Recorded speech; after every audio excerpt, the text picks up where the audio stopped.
Mansplaining.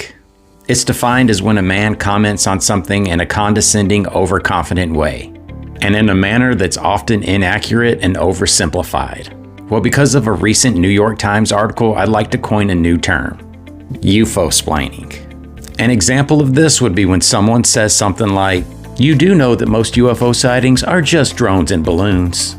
No, Sherlock. Which is basically what this New York Times article is all about. But based on this article's headline as well as its contents, I'm led to believe one of two things. Number one, much like most people that start studying this topic, this author has started his journey by assuming that it's all bunk. And he truly thinks that there's a simple, prosaic explanation to explain it all away, and therefore hasn't deemed this subject worthy of the time and effort that it takes to get a thorough understanding of the context and significance of what's going on right now. But he's happy to educate us about his oversimplified understanding of the topic. And if this truly is the case, I say we give him some time. Because time and exposure were even needed by J. Allen Hynek to be converted from a professional debunker to a leading advocate for UFO research. And this, of course, is a very common path taken in ufology. A path that was also taken by the likes of Ross Coulthart, George Knapp, Eric Weinstein, and, to be frank, myself. Or number two, the author is possibly being used by the intelligence community and the Department of Defense in an attempt to gaslight the public in an effort to throw cold water on the disclosure process.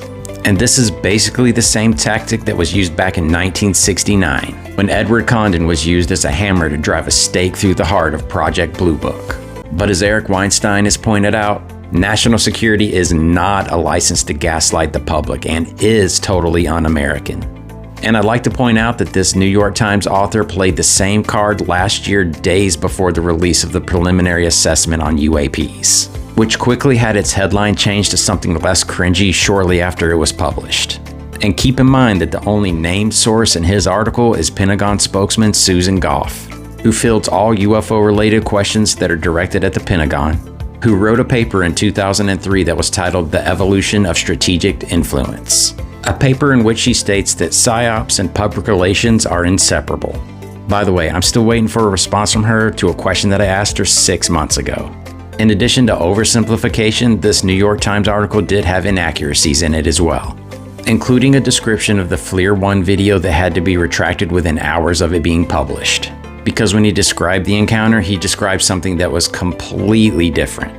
Another suspicious article was published on the same day by the Wall Street Journal, an article that attempted to UFO-splain the sightings of Ryan Graves and David Fravor by stating that they were probably selected or selected themselves to be eyewitnesses to secret US military tech that they confused for UFOs. The article also accuses Lou Elizondo of breaking his security oath, a statement that caught the attention of Lou's lawyer, who called the allegations false and defamatory.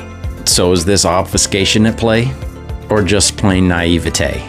Whatever it is, it makes me even more interested to see what the new UFO report is going to say.